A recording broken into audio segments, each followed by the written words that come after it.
OPIN community webinar. So for the ones that don't know me yet, I'm Anita Molka from Development Center of the Heart of Slovenia, and we are coordinating the OPIN community in DIGY project. So today we are going to hear a presentation how OPIN was successfully used in Malta during the preparation, improvement of the national youth policy. And OPIN platform offers, among other tools, also text review, which is the most appropriate in collaborating text writing. And Simon Schembri from Aġenzija Żgħażagħ will now share their experiences. And after the presentation, you will have time to ask questions. And also you will have, we'll have then a discussion, brainstorming into breakout rooms. So Simon, I leave the stage to you now. Can I just take care of the boring stuff before we start this? I'm just gonna tell you that we want to record the meeting so that we can put it on YouTube and Vimeo, so we can integrate it on the websites for the DIGY project and OPIN. And we would also like to use some screenshots for social media. So if you don't want to be recorded, you can switch off your camera and change your name. So, are we already recording, Owen? Or? Yeah, I started recording. Okay, wonderful. All right. So I'm just going to quickly click through this. So welcome again. 5th meeting. And another thing, if you want to share your name, organization, email for networking, you can do that in the chat. That makes it easier for us. And now we can jump to our topic for today, the engagement of young people in the consultation process. And now, Simon, you can tell us a little bit about your experiences, and I will stop sharing the screen now so you can share yours.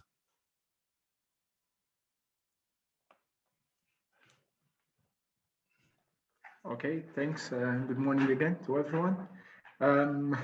So as Anita and Max already mentioned, I work as a youth worker with the Maltese National Agency. Our role is to anything that has to do with young people. It's in our remit. Just to clear it out, because sometimes there is difficulty and mix up with that. We're not in charge of any of the Erasmus Plus funding. There is a law which says that the government set up an agency for young people, and basically our framework is based on the National Youth Policy. So what goes into the National Youth Policy will sort of like, I use a word, dictate the work we will need to do over the next few years. And of course, being a youth agency, it's our job to try and involve young people in the process. So what I'm going to share with you is how we went about it using OPIN, and which is something different from the previous way we consult. And what I'm going to do as well is, I'm going to put it a bit in perspective with regards to the government, how the government of Malta consults, and the feedback it usually gets. So basically, as you can imagine, the youth policy, the draft is already, it's usually written by policymakers, technocrats. So they're already using a lot of difficult jargon and difficult words. And usually it's quite challenging for anyone to say, change this. And so what we decided is that we will And the policy, the most interesting part of it is how all these nice words and nice things in it, how is it going to be implemented? So what we decided is there were, this time around in the National Youth Policy, there were 6 strategic goals, and each strategic goal had a concrete set of planned actions. So the policy is already stating what is going to be done to achieve these strategic goals. So we decided that we will focus and invite young people to comment on these, because the other nice words, they are important because it states the philosophy of how the National Youth Policy will work. But this is concretely how hopefully it will impact themselves and their lives and the next generation of young people for the next 10 years. So why we decided, I mean, as I said, the government has its own portal, and for this exercise, it also used its own portal. As Aġenzija Żgħażagħ, we decided that we're going to use OPIN for this exercise. So we decided to use it because it's easier to use for young people. It's more straightforward, even to log in, compared to the portal, the government's portal. We can connect better with the young people. Basically, we're sharing with them each specific goal, each specific strategic goal. And the other positive thing which I like about OPIN is that you can see the replies real time. So if I post it now, like other social media, you can see it right there and then. With the consultation that the government has, the platform that it has, you don't see. Basically, you're sending an email to someone that will eventually then forward it to the policymakers. So that was the reason why we decided to use OPIN. So basically, the timeline was the project ran for basically about 6 weeks, give or take. So basically, the first part we knew so the policy is the responsibility of the government. So basically, though we're in a government agency, the minister at his discretion decides when we're going to launch it. So the work was already done. The policy had been lying on the minister's desk for quite some time, but then in September, mid-September, he said, okay, we're going to do the policy. So we had already thought how we're going to do it. But of course, then in mid-September, we started looking at how we're going to go about it. We already had decided that we will use text review. What we weren't sure that if we're going to put all the text in just one project, or if it would be over 6 projects, how it works on OPIN. And so we decided to go for 6 projects. In the process, we also involved the National Youth Council. And the positive thing about it, that the National Youth Council, because of the DIGY project, already knew about OPIN, because I had met with them and explained how OPIN works, and they had decided to use it for themselves for the youth parliament during summer. So that was a big advantage, that they already knew how the platform works. We discussed with them how we're going to roll out the 6 projects.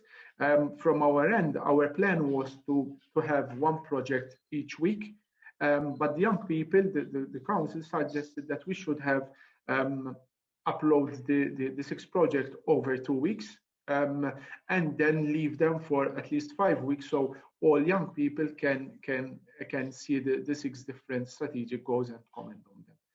In the last week of the last Monday of September, we launched the project.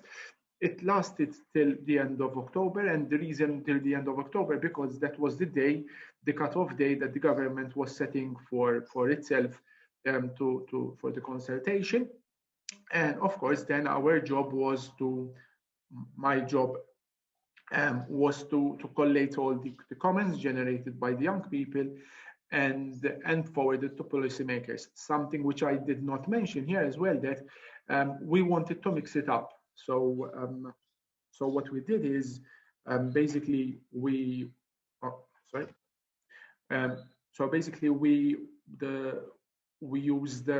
activated young people through through social media. That is the best platform to promote, because again, the reality is that young people do not know on OPIN, and it's not as if that they're all the times going in and out of OPIN. So as an initiator, you will always need to use different ways to raise awareness about the project. In our case, we mainly used to social media platforms. Of course, we send out emails, but that is usually, I mean, activating young people, as you may all assume, it is the difficult part. In fact, we usually notice that the major participation would be following one-to-one chats. So we had youth workers that where they were speaking to the young people online. I was asking them to also make the young people aware that we were having this public consultation process going on. And also again, KNZ was helpful, because they were promoting it with youth organizations and the young people themselves. Something that we weren't unsure from the start, but then eventually decided that we will do was the idea of having focus groups. We were not sure at first, because we said, well, most probably young people will not want to join in any focus group, especially with the current situation that the focus group was going to held online. So there was this, that we will not find young people that would be interested to join the discussion. But interestingly enough, we managed to hold 3 focus groups with 3 different groups of young people, and we had a positive turnout, especially with the one we hosted in collaboration with KNZ. Now, just some figures. Now, I mean, in my view, this is not enough, but it's, if I compare it then what would happen with the government portal and what would happen before, it's a big step. So basically, approximately 70 young people participated in the whole process. When I'm saying 70 young people, is that they either sent to the government through the government portal, either through OPIN, or participated in the focus group. Now, when the comments generated, there were only 2% that were sent to the government, and actually this was interesting, because it seems that before, in the previous consultation process back in 2013, the amount of participation was 0. So even the government saw a bit of an increase online. There were 31% generated from OPIN. The interesting part was through the focus group, that through the focus groups, we managed to collect around 67%. When I'm putting, so I can put these also in figure terms. On OPIN, we had about 51 comments by young people, and during the focus groups, we collected about 102 comments and reviews by the young people themselves. The interesting part is that when we presented the information to the minister, again, I'm from my personal point of view, I think we should have more. I would have wanted more reviews from young people, more comments from young people. But the minister actually was surprised with the amount of reviews. And again, putting it in the context, then afterwards it makes sense, because when we have other consultation processes, which might be more, how you say, a hot potato, I mean, something related to the environment, or something related to planning, to construction and things like that, usually there isn't that much of interest either from the general public. So when she was comparing this to it was quite positive. So the positive takeaways from this whole exercise was, as I said, we involved young people in a challenging task. I mean, I guess most of you would have had this experience of trying to review a text, and it's not easy. So again, trying to invite a group young people and without explaining or having the opportunity to speak to someone about it, it's quite, for us it was quite positive. The other positive part is that we will continue using OPIN in the implementation the youth policy, which again for me that I've been working sort of like within inverted commas on my own, promoting e-participation open. It's satisfying that we continue to use it. The other interesting part was that some of the reviews passed on by the young people comments were more targeted through how we can implement it rather than changing the text in the policy. So there are a number of points that we can use to basically help us with the implementation and also use it in the second phase of the open project for us. What we need to consider, as I said, text review is a challenging task. And here I wrote for people, not because I forgot young, but I think because it is a challenge. I think most of us do not like reading, especially boring text. I think I mean I would read a story anytime, but then you read text and saying lots of things. It might not sound interesting to a lot of people, let alone young people.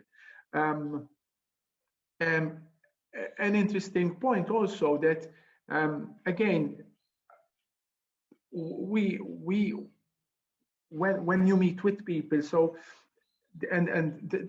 it is important that not thinking that the e-participation will do the job for you.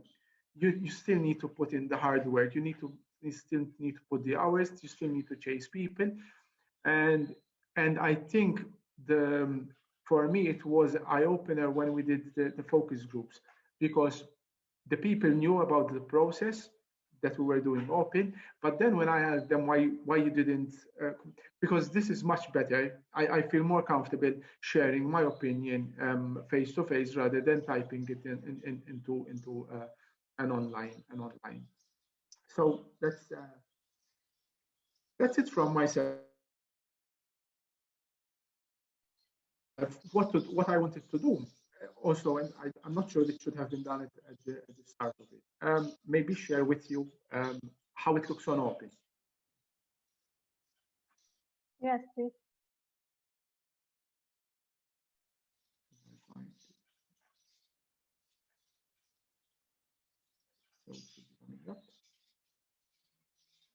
So basically, these are the 6 projects here, and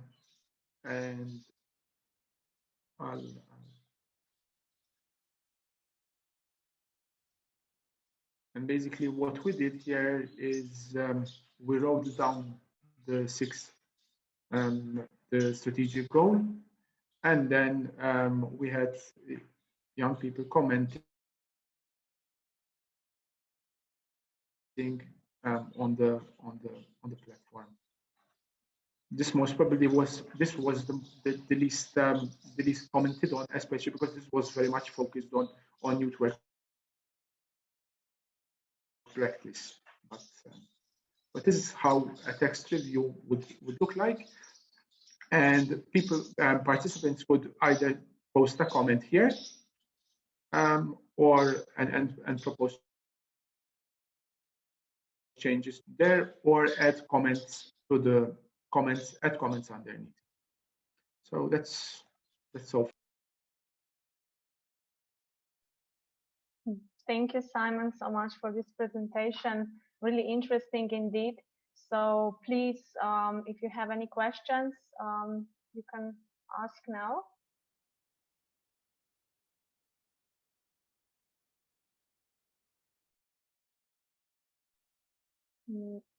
Maybe I have one. Which promotion do you think worked the best in your case? Was it through Facebook or one-on-one communication? I would say one-to-one communication. That's, as I said, I think we had paid ads going on. I mean, one-to-one worked. Yeah, so direct contacts. Worked most, not even emails. And also try and the good thing about one-to-one, because then you continue explaining, because explaining what it is about, why they should participate. The also interesting aspect, how to log in, and that because that's something that the fact that the young people need to log in, and unfortunately, because some of the changes by Facebook, for example, it's not possible to log in anymore on OPIN using your Facebook profile. So when you're interacting with them one-on-one, when they have difficulty, they will how you say, they can ask you a question again.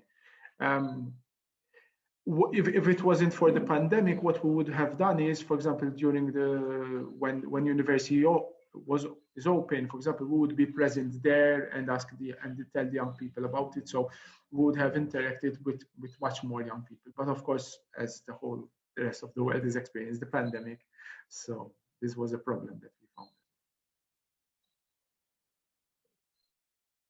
Okay. Any other questions? I think I missed it, but the focus groups, did you also did it in an online setting, like on Zoom or something, or did you have live setting? No, we kept it on Zoom because of the situation. Again, if it was totally different, most probably it would have been a much more elaborate process. It would have been much more longer. We would have hosted young people for seminars in hotels and things like that. But of course, the situation is what it is. So, but it was on Zoom. May I ask how many people and for how much time, like the focus groups? It's an interesting question. So we had about, if I'm not mistaken, around it was about 30. I think we had about 30 spread on 3 focus groups. Interestingly enough, one of the focus groups, if I had to stop it because it lasted for almost 2 hours and a half, and it was the one that KNZ helped us a lot with. In fact, the plan was just to tackle 3 of the strategic goals. So my plan was to we identified the young people. So with KNZ, we decided we will focus on 3 of the strategic goals. With young people coming from youth organizations, we decided to focus on 2 strategic goals. And then we had young people that are reading a degree in youth and community studies, and we decided to focus on youth work with them. But with the first group, they wanted to go through all 6 of them. So it was a tiring 2 hours and a half because, of course, you need to moderate, listen, take notes. Thank you. Did you, Simon, use any special tool for the focus group, like online tool? Not really. Or workshop? Not really. What we did is not really. I mean, I had the plan. What I had planned is I had planned to use Padlet, so they would interact differently. But since in all 3 focus groups, the participants wanted to talk a lot, I mean, it didn't make sense using Padlet. I mean, I made them aware that there was Padlet available, that they could have gone, and I spent a bit of time preparing this. But they in fact, at one point I asked guys, how come, you're saying that you knew that the policy is going on? Most of you are commenting, but you didn't participate in online. And then they said, I'd rather be talking here. And the reason was that they feel that they will share something, someone else will add something else, and it will make that comment or idea much better. So, and that's why I think the idea of mix, I like using the word mixing things up. And in this case, that using because I'm sure that some of the young people that participated on OPIN didn't come for these focus groups. I mean, I'm sure of it. Even from the names, I would, some of them, I mean, use different names as well.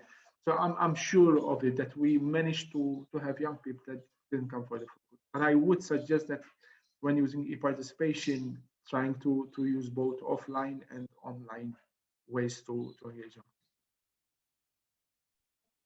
Thank you, Simon. Welcome. So any other questions, or otherwise I just give the word to Max? I have collected some questions. So first of all, I think it's super interesting to see that you really felt this eagerness to participate in the focus groups, which is super cool. And that sort of the mixed media approach is really the way to go. Yeah, that's quite interesting. And then my next question would be, did you somehow connect the focus groups and OPIN? Because we sometimes think about doing an offline event and then taking the results and posting them on OPIN in order to have a documentation that covers the whole process. Did you think about that? And yeah, how did you manage that? Good question. To be honest, in the focus group case, no, we didn't, because there was so much information that it would have. To be honest, it would have sort of like, how we say, doped the whole process, in the sense that it would have shown that on OPIN there was a huge level of participation, but that should then would have been posted by myself. But something which I did was, and there was a level of discussion between the young people already, so it wasn't as if that someone said something on his or her own and no one else said or reacted to that. So there was an interaction. What we did, we had a couple of cases where we told the young people about the OPIN. They didn't want to bother logging in, or whatever reason they found it difficulty, and they sent the information via email. So they picked up the email from the portal and sent it to me. And then what I did was and I think there are a couple of examples on the platform. For example, these points were sent by, and I wouldn't say the name, but would indicate that we received this from a particular young person or someone coming from that organization. So that is how I integrated points from OPIN, those that I received through email, which were 3 or 4.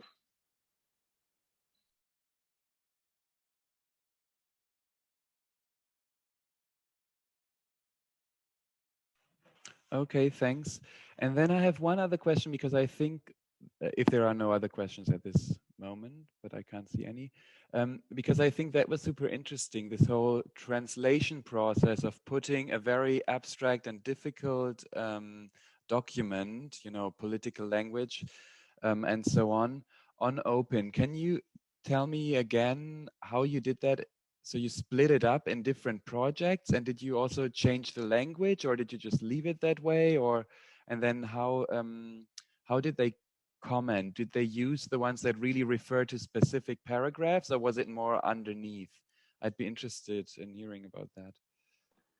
So no, we didn't translate or anything. So basically the policy is divided into, I think, 6 or 7 chapters. I might be mistaken there, but so the 5th chapter, again, the policy is only 23 pages long, so don't imagine it's a huge book or something like that.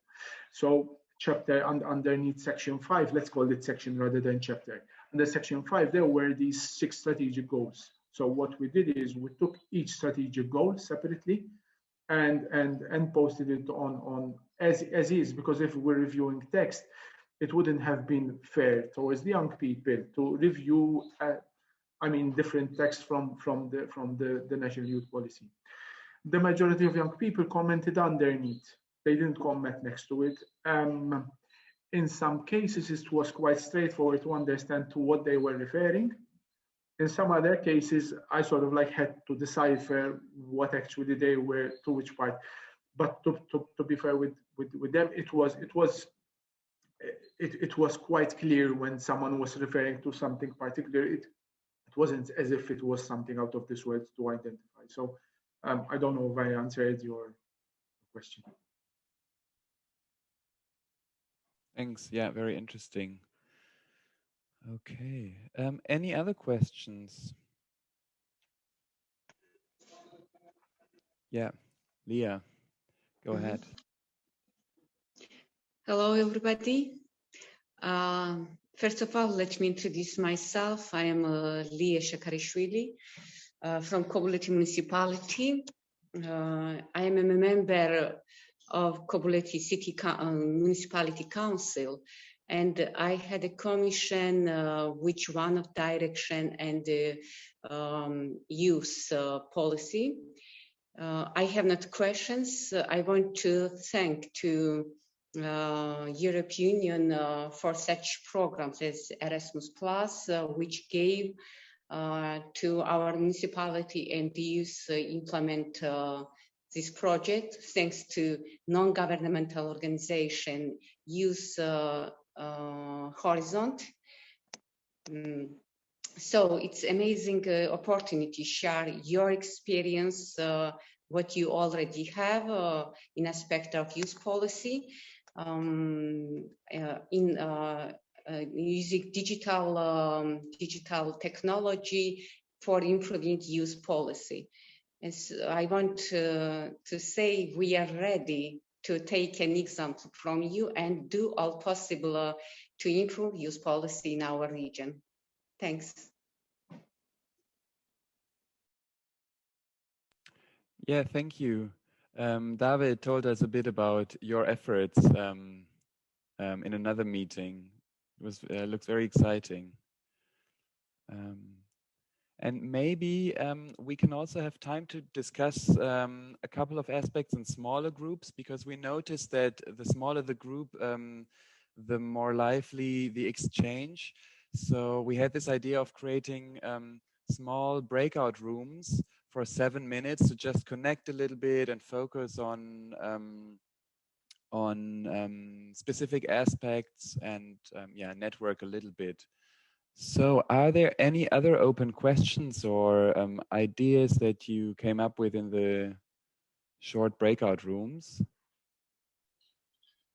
Well, in our breakout room, we talked especially for our pilot in Slovenia, our pilot work preparation of youth strategy in Lithuania. Since this is the first time we're going to do it, where the youth organizations are going to prepare it.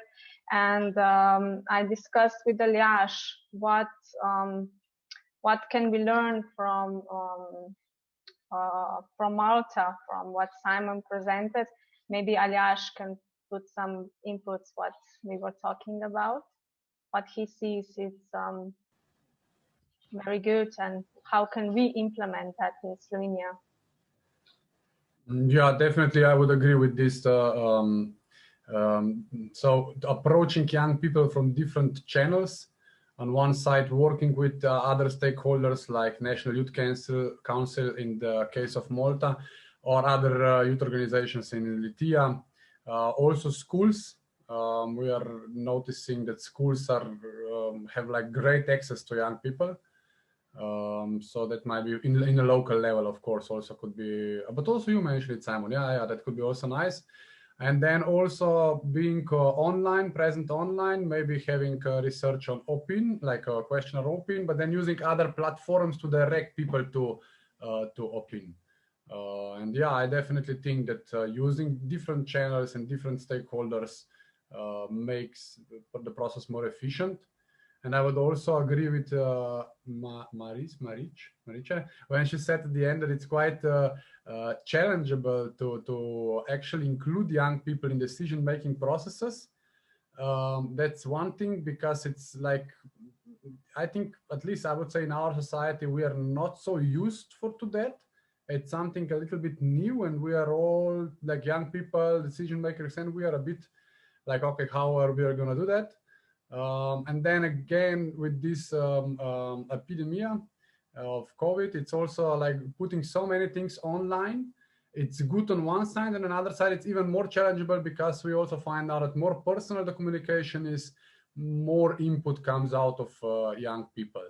So this internet is on one side very useful, but how to use it in a way that we also attract young people and we also make some personal relations, that's also a question. So some insights, some questions, and definitely some learning. Thank you.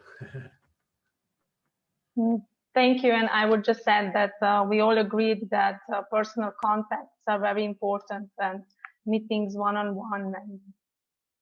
So thank you.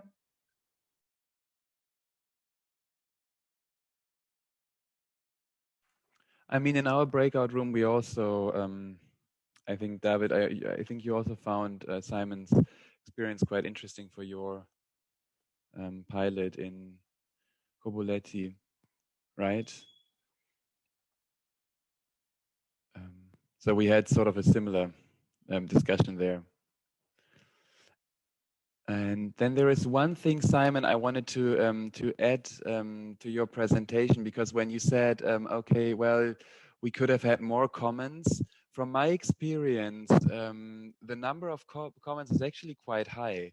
You know, at Nexus, we've run participation processes on the national level in Germany, and we didn't gather, you know, like, I don't know, thousands or 10,000s of participants. That wasn't always the case, but very often the quality is the most important aspect. So as long as you get quality comments, that really, you know, that's worth a lot. So I think your numbers seem super good to me, actually. And then one question, do you know how much of the recommendations were actually integrated? Or is it more on this implementation level for the actual projects that are related to the goals? Or yeah. So your last question, yes, it's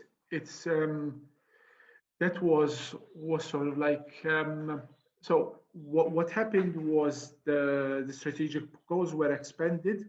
Some of them were, and I think that it was impacted as well by some of the comments, because it's looked that some young people were drawing the attention that this doesn't make sense under this, so there was the shift.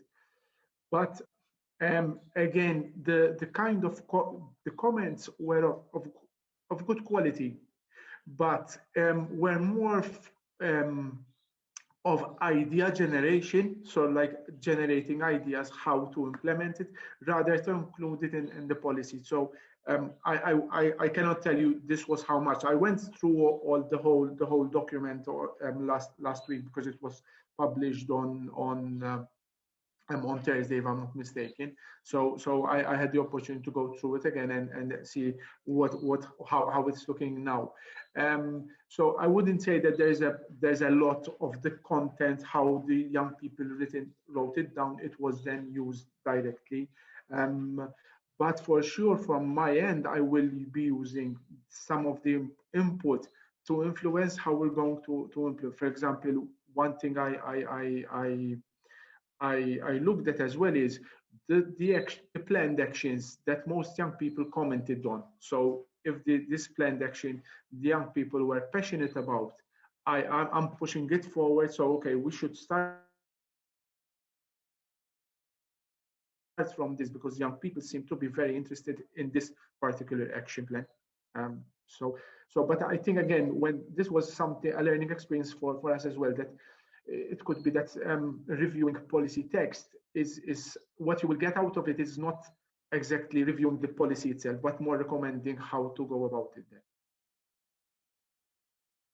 Which is a super cool finding and makes total sense to me, because in participation, it's always about outlining where is the possible room for change. And you had that possible room for change when it came to implementation. So it sort of makes sense, yeah. And impacting the now. Yeah. Those participants, they want to see the change or the impact for them the now, rather than written on a piece of paper.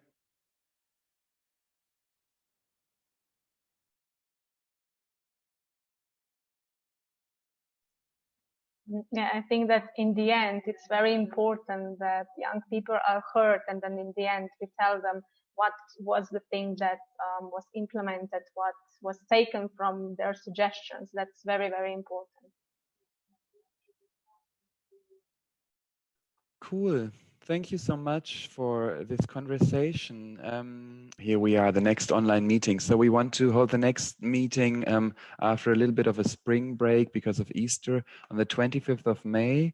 And the idea is to ask our dissemination partners in the DIGY consortium, who are really good at creating social media strategies and finding the right media for the right target audience, and give us a little bit of an input of how to actually run a good campaign. That's the idea. We haven't gotten the confirmation yet for the date, but yes, if there are any changes, we will let you know through the mailing list. So yeah. But at this point, thank you so much for this interesting conversation and a super interesting input from Malta. Special thanks to Simon. And if you don't have any other comments, we could finish our meeting for today.